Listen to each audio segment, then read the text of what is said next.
Hi guys, for today's video, so yun na nga po guys, at thunders na ang inyong bukid. Pero ganun pa man guys, nagpapasalamat pa rin ako sa Panginoong Diyos na dinagdagan niya naman ang aking edad. So, gano'n na lang talaga siguro yung cycle of life ng ating mga tao na habang tumatagal, dumadagdag ang ating edad. So yun nga po guys, nakakatuwa guys kasi hindi naman ako, kumbaga yung amo ko is alam na alam din pala yung aking birthday. So kanina guys is nakapag kami ng cake.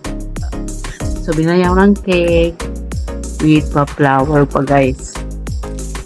Yan, ang ganda-ganda diba? Taray.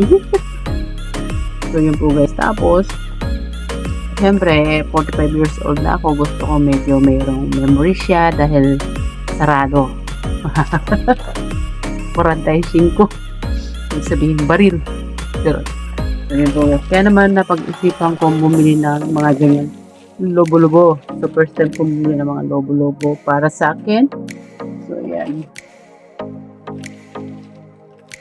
Ayan guys, pinahirapan ako nito guys kasi yung pang ano niya, yung pang ihip niya is nasira. So ang ginawa ko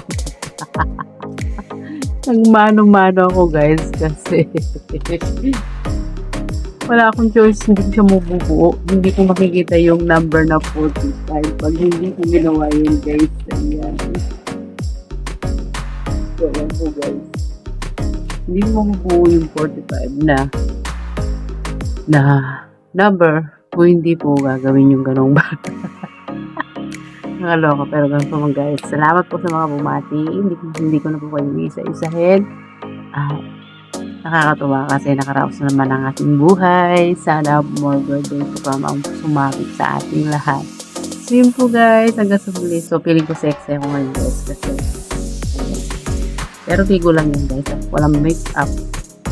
Pero may filter.